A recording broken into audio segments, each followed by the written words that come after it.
वो भूखा मरा, तू यहाँ बकवाद कर रहा।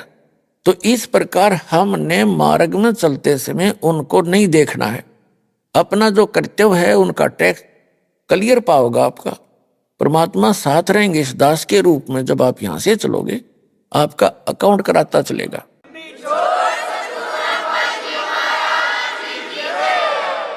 तो वहां आपको बहुत सा प्रलोभन दिया जाएगा कि आपका तो बहुत पैसा बच गया है, यहाँ पर आपका तो बहुत कमाई शेष है, देखो यहाँ पर ठाठ करो, ये करो, ऐसा। तो आपने हाथ जोड़ लेने ना इस छोटे से कमाई ने, तो वो कमाई फिर वो क्या करेंगे, आपकी सतलोक जाने वाले अकाउंट में डिपॉजिट कर देंगे, अगर आप वहां उसके लोक में प्रवेश नहीं करोगे। ये तो रेस्टोरेंट खोल रखे इन्होंने, आपसे टैक्स लेते हैं, आपकी पूंजी नष्ट करवा देते हैं। जितने भी स्वर्ग हैं ये रेस्टोरेंट है। तो फिर आप जाओगे, इसके ऊपर है फिर सावित्री और ब्रह्मा जी का कमल है।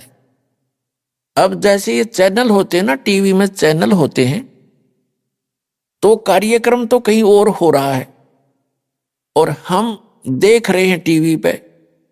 अब जैसे आजकल बिजनेस भी हो रहा है, इंटरनेट से हो जाता है, ऐसे ही समझो।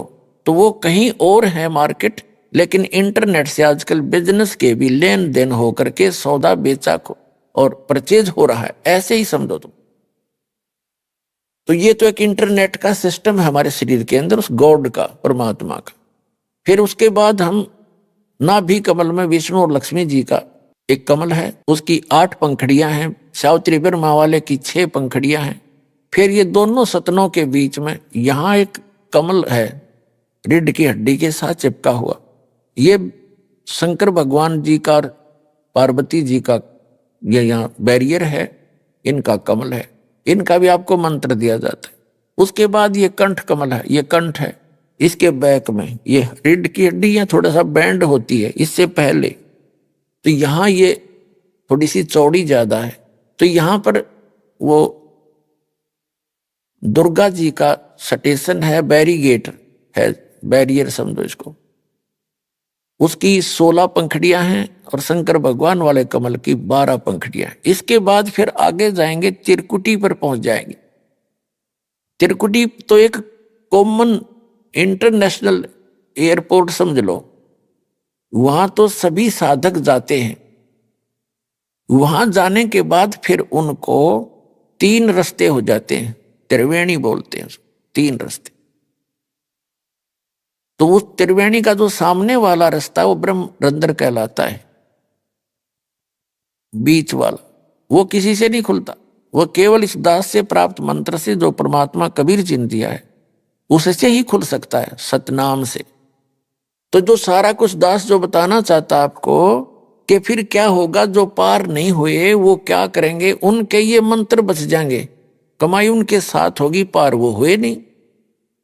अब जैसे कोई व्यापारी है और महाइंद्र का लोक है, महाइंद्र, उसको महास्वर्ग बोलते हैं। उससे आगे है फिर नकली सतलोक, नकली अलखलोक, नकली अगमलोक, और आगे डुप्लीकेट अकय लोक, अनामी लोक बना रखे। तो इन पुण्यात्माओं को जिन्होंने सतनाम का जाप प्राप्त है और वो पार नहीं हुए, और सार नाम भी प्राप्त है, वो पार नहीं हुए, क्योंकि पार तो कोई गलती कर दी उसमें भी रह जाओगे तुम, बेशक तीनों नाम प्राप्त हो गए। तो उनको फिर जो सार नाम प्राप्त है उनको अगम लोक में रखता है, अगम लोक में। और जो दूसरा सतनाम तक प्राप्त है वो अलख लोक और उस सतलोक में उनकी कमाई के आधार से रखता है, या नकली सतलोक अलख लोक में। और फिर वहां से भी उनके फिर पुण्य बच जाते हैं, उनको फिर ये क्या करता है, उन्हीं आत्माओं में से, जैसे ब्रह्मा जी की मृत्यु होगी, जब इसके 100 वर्ष पूरे हो जाएंगे, तो दूसरा ब्रह्मा उत्पन्न करके दुर्गा के संयोग से अपने पुत्र रूप में ये उस स्थान पर उसको कोमा में रखता है, उस रजोगुण प्रधान क्षेत्र में। जिन्होंने इस दास के सत्संग बहुत सुन रखे हैं वो आसानी से समझ सकते हैं। आज डिटेल नहीं बताऊंगा, आज दास दूसरे जो उद्देश्य सत्संग का वो अन्य है, उसकी भूमिका बना रहा, तब आपके समझ में आवेगा। नहीं तो आज तक आपने उआबाई सुन रखी है, तत्व ज्ञान किसी से बताया नहीं, सब जो है ना एंड बैंड माया करते, हमारा अंतःकरण खराब कर डाला, हमें विद्वान बना दिया नकली। अब परमात्मा का सच्चा ज्ञान आता है तो 36 मन में पता नहीं कितने ऑब्जेक्शन खड़े हो जाते हैं, ऐसा नहीं वैसा नहीं। और पहले जो आप बकवाद सुन रहे थे वो कहाँ से आधार था आपका? वो सारा सच्चा मान रखा आपने। और ये प्रमाण के साथ दिखाता है दास। एक पॉइंट को कंसेप्ट क्लियर करने के लिए 6 प्रमाण दिखाता हूं और फिर भी मन बकवाद करता है। तो मन तो ये काल है, इसकी नहीं सुनना। अब परमात्मा की बात पर अमल करना, आपका कल्याण होगा।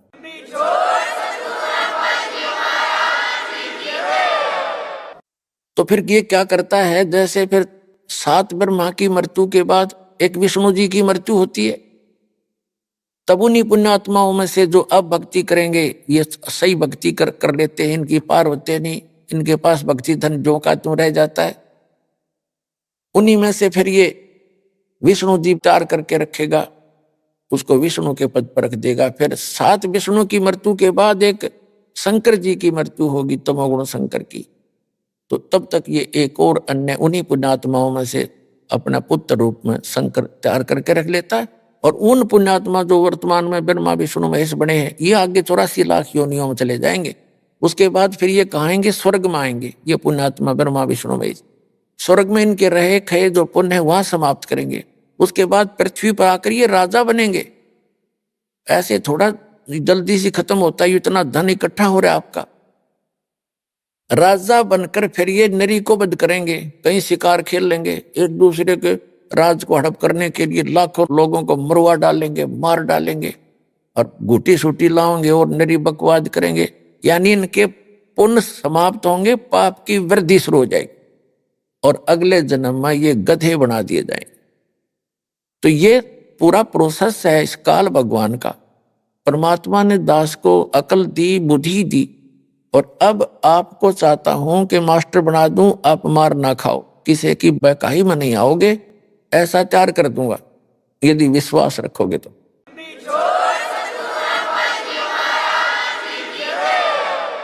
तो फिर क्या होता है, उन्हीं पुण्यात्माओं में से कोई जैसे द्रौपदी बनती है, कोई किसी सत्र पर आती है, कोई कुंती बनती है, अच्छी आत्माएं होती हैं ये। तो ऐसे अब दास जिस स्थान पर आपको लाना चाह रहा था अब पहुंचे हैं। जैसे ये परमात्मा इतना दयालु है, कहते हैं जो जन मेरी शरण है ताका हूं मैं दासे, गेल गेल लाग्या फिरूं जब तक धरती आकाश। एक बार भी कोई पुण्यात्मा मेरी शरण में आ गया, मेरा बच्चा, बेटा या बेटी, कहता उसको मैं फिर छोड़ दूं नहीं, उसके साथ रहूंगा, उसके पीछे पीछे फिरता रहता हूं जब लग धरती आकाश, यानी जब तक ये कयामत आवेगी या प्रलय होएगी जिसमें पृथ्वी का भी नाश हो जाएगा, तब तक मैं उसके साथ रहूंगा और उसको चाहूंगा, कोशिश करूंगा कि निकल जा जल्दी सी।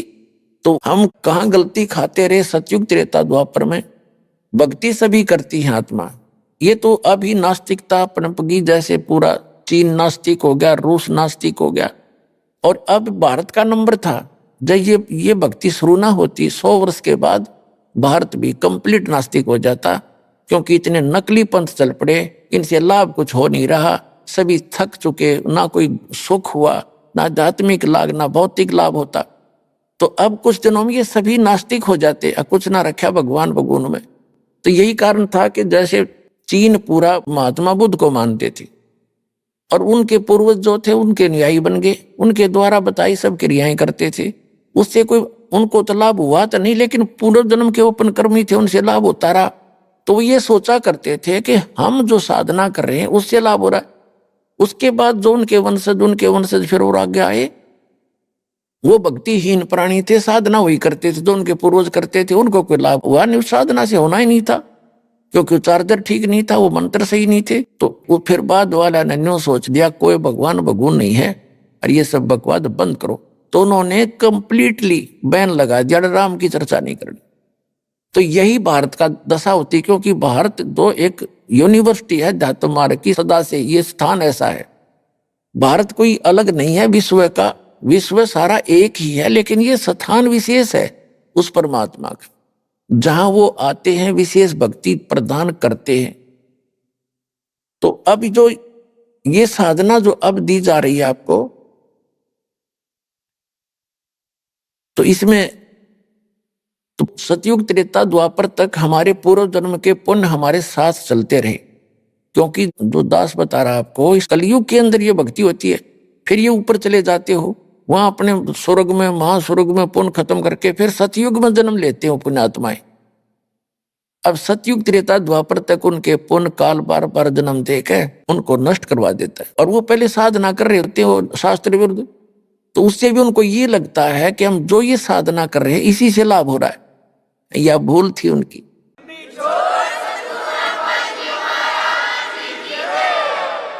अब जैसे पुण्यात्माओं, यहाँ परमात्मा की वाणी में आया है कि महाभारत में टटीरी के रखे वहां घंटा टूट पड़ा रे।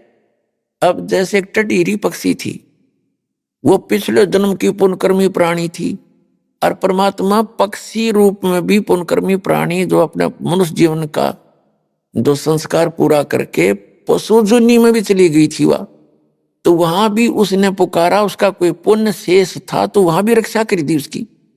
अब वो टटेरी ना तो राम न जाने थी, ना कृष्ण ने, और ना ब्रह्मा को, ना विष्णु को, ना उसने कोई मंत्र का पता था। उसने हृदय से पुकार करी, है भगवान मैंने तो यहाँ अपने बच्चे उत्पन्न कर दिए, अंडे। अरे इधर एक टटीरी पक्षी था, उसने अंडे उत्पन्न कर दिए महाभारत के उस मैदान में, कुरुक्षेत्र के मैदान में, जहां महाभारत होना था, युद्ध होना था कौरव पांडवों का। तो उसने अंडे उत्पन्न कर दिए, तो देखो इधर से चारों तरफ से सेना आकर इकट्ठी होने लगी। तब उसने पुकारा, हे भगवान मेरे बच्चों की रक्षा करिए। तो परमात्मा ने इंद्र के हाथी का घंटा टूट गया, 88,000 मन बताते, 88,000 मन का, और वो अंडों के ऊपर आकर टिक गया, बीच में अंडे सुरक्षित। कहते अग्नि बाण छूटे, वहां पर ना जाने कितनी जनता मर गई, और कति अग्नि बाण वहां चले, नो आग सी लगी थी। 18 अक्षौणी सेना, 11 कौरवों की और 7 पांडवों की, 7 करोड़, तो 18 करोड़ सेना कटकर मर गई, लेकिन टटीरी के अंडों को कोई आंच नहीं आई। तो अब कोई नो सोचा कि जो वह भक्ति करे थी, उसने रामकृष्ण का भी ना पता था, हृदय से पुकारा, तो उसका जो पूरा संस्कार था उसको भी वो पूर्ण परमात्मा ही देता है। श्रीमद् भगवत गीता अध्याय नंबर 15 के श्लोक नंबर 16 और 17 में 3 पुरुष हैं। एक सरपुरुष, ये तो ब्रह्म है, ज्योत स्वरूपी निरंजन काल 21 ब्रह्मांड का स्वामी, और अक्षर पुरुष है, ये 7 संख ब्रह्मांड का मालिक है, ये भी इनकम्प्लीट गॉड है। और उत्तम पुरुष है तो अन्य 17वें श्लोक में कहा है, गीता जी के 15वें अध्याय के 17वें श्लोक में, उत्तम पुरुष है तू अन्य परमात्मा इति उदाहरते, ये लोग तरम अविश्य विवृति अवैश्वर है।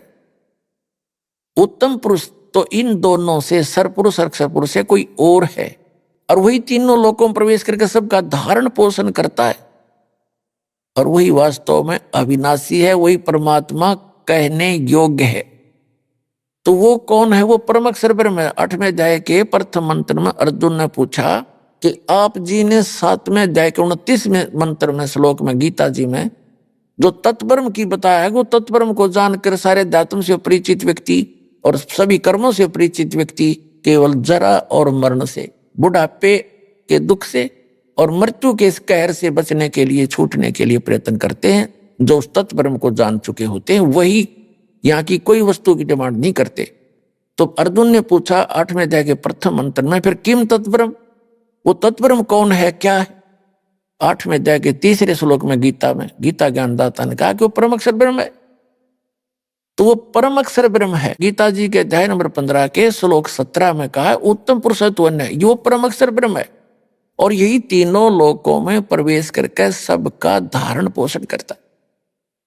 जब भी इन ब्रह्मा विष्णु महेश पर भी आपत्ति आती है, क्योंकि ये भी तो उसी के बच्चे हैं, इसी की साधना करके ये इस पद को प्राप्त है, तो इसका इन अनुवादा किया है कि जो जन मेरी शरण है ताका हूं मैं दास, और गेल गेल ला गया फिरूं जब तक धरती आकाश। तो पुण्यात्मा जो दास आपको बताना चाहता था कि जैसे आप जी को ये भ्रम था कि मैं छोटी मोटा कोई सुख शांति आपको प्राप्त है, और आप सोच रहे थे मैं माता की पूजा करता हूं, या हनुमान जी की करता हूं, या विष्णु जी की करता हूं, या कोई और किसी संत की शरण में जाकर शास्त्र साधना प्राप्त हो, और आप सोचते हो मुझे उस संत से लाभ मिला है। ये आपकी भूल है, अध्यात्म ज्ञानहीनता है। उनसे लाभ हो ही नहीं सकता आपको। अरे ऐसे लाभ तो टटीरी को मिल गए जो कुछ भी भक्ति ना करे थी। ये बताना चाहता है दास कि वो कौन सी भक्ति कर रही थी, वो पूर्व संस्कार से ही मिला उसको। कहते हैं वहां उसके बच्चों की रक्षा करती और करने वाला वही है, ये याद रखना। कौन है वो? अल्लाह अकबर है। वो अल्लाह बड़ा, अल्लाह अकबर माने बड़ा भगवान, अल्लाह कबीर, यानी हम उसको पूर्ण परमात्मा, परम अक्षर ब्रह्म, उत्तम पुरुषत्व वो कहते हैं। वही सबके काम सारता है, उनके संस्कार वश भी वही आकर के वो पूरे करता है। कहते हैं सोचल छिद्र मैं करूं अपने जन के काज। अब जैसे दास आपको बताना चाहता है कि दुर्योधन और दुशासन को द्रौपदी तीर उतारे, अंधे को पीन दी थी। ये है सुख संवेद जो दास आपको सुनाने जा रहा है, जो परमात्मा से प्राप्त आदरणीय गरीबदास साहिब जी ने अपना एफिडेविट दिया, बोला अमृतवाणी से सुना रहा, उनकी अमृतवाणी से कि अंधे को पीन दी थी और बढ़ गए अंत पारे। अब ये द्रौपदी कौन? ये भी उसी की बेटी, उस परम अक्षर ब्रह्म की। उसने कभी इस कलयुग के भक्ति युग में जो भक्ति की हुई थी पार हुई नहीं, निर्भाग यही रहेगी। और फिर वो ऊंचे ऊंचे लोकों में रही, फिर वहां से। अब जैसे दुर्गा जी ने श्राप दिया था ब्रह्मा जी को और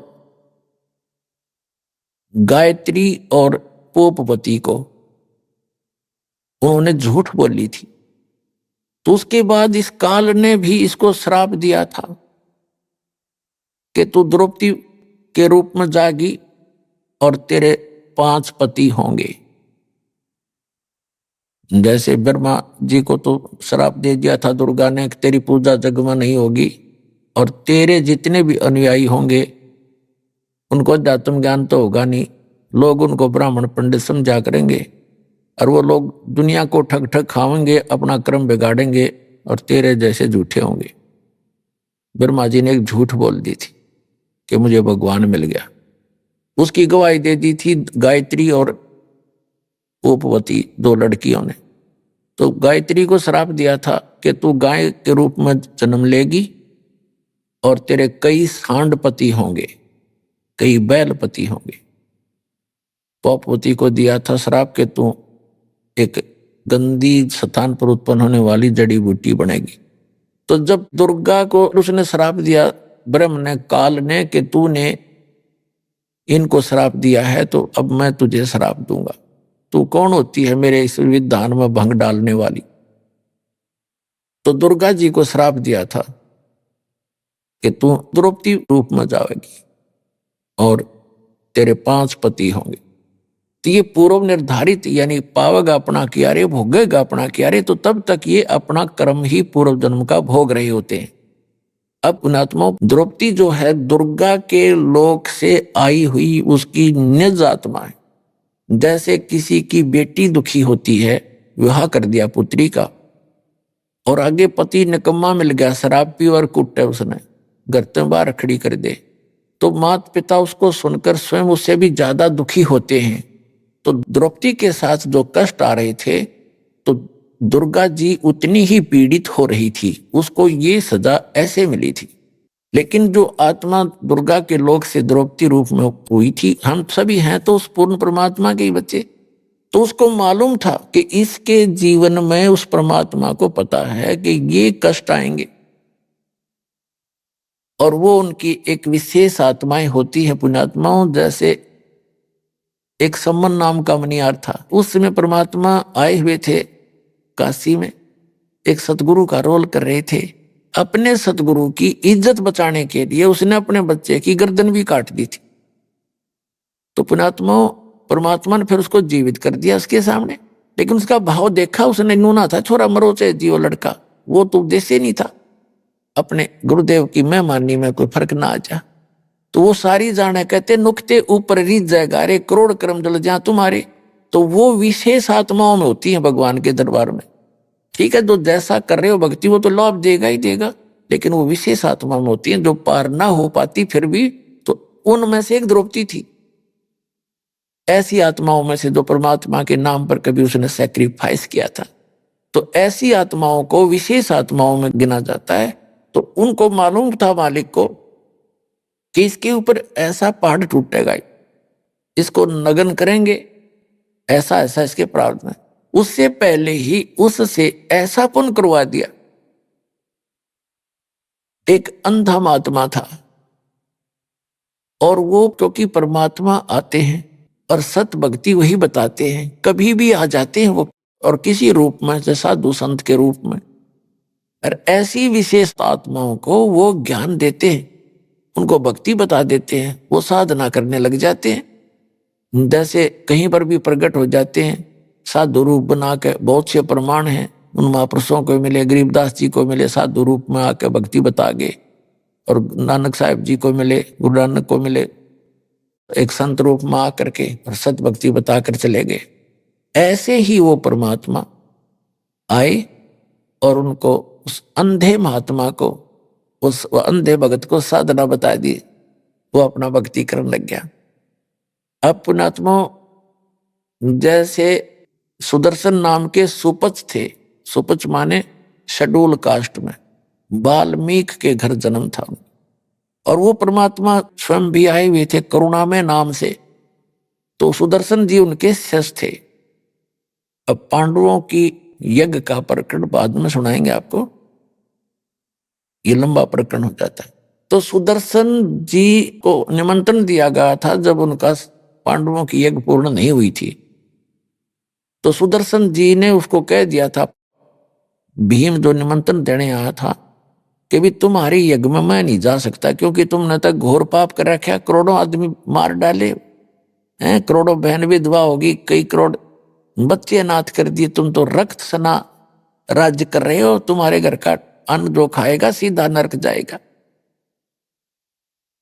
तो परमात्मा से आकर के अपने गुरु जी रूप में आए थे भगवान कबीर जी, करुणा में नाम से द्वापर युग में सुदर्शन जी ने कहा था कि भगवान ऐसे ऐसे, उस युधिष्ठिर राजा का भाई भीम आया था और मैंने उसको ऐसे ऐसे बोल दिया, गलत तो नहीं कह दिया भगवान? परमात्मा ने कहा कबीर जी ने, करुणामय जी ने, कि बेटा बिल्कुल सही कहा, आपने बिल्कुल सही कहा, और बच गए बढ़िया रहेगा, ना तो नरक है नेरा, वहां जो रोटी खाओगा नरक में जाएगा, और वो फिर आओगे बेटा, उनका यज्ञ पूरा ना हो। तो सुदर्शन जी ने सोचा तू खिसक ले यहां तक। सुदर्शन जी तो चले गए सैर सपट्टे को, अपनी झोपड़ी छोड़ के, और पांडवों ने ताना ही था। कृष्ण जी लाए, फिर उनको दोबारा अब सुनाऊंगा कथा बाद में, पहले एक आपका कंसेप्ट क्लियर करना चाहता हूं जो दास आपको सुनाने जा रहा है, क्योंकि ये इतना मार्मिक ज्ञान है आपने आज तक सुना ही नहीं, और वो अधूरा ज्ञान आपके अंदर खचाखच भरा हुआ है, इनकम्प्लीट, और वो जब तक निकलेगा नहीं इसे उदाहरण दिए बिना। तो सुदर्शन जी चले गए, उधर से कृष्ण भगवान उन सबको लेकर गए कि तुम चलो और हाथ पैर जोड़ो, सुदर्शन को लाओ, उसी से तुम्हारा कल्याण होगा।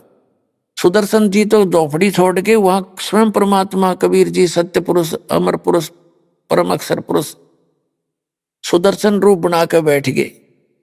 तब पांडवों का यज्ञ पूर्ण किया। नाम सुदर्शन का, कहते करे करावे साइया मन में लहर उठा, दादू सरदर जीव की आप बगल हो जा। तो उसको महिमा की भूख नहीं मालिक को, वो तो समर्थ है, और महिमा बनी सुदर्शन की, काम किया खुद दाता ने। ऐसे ही समझो वो जो अंधा महात्मा था भक्त, वो परमात्मा आते हैं, जैसे करुणा में रूप में भी आए हुए थे, तो उनसे मिले, उनको ज्ञान दिया, उस भक्ति से वो अपनी भक्ति कर रहा था, सत भक्ति कर रहा था वो अंधा महात्मा।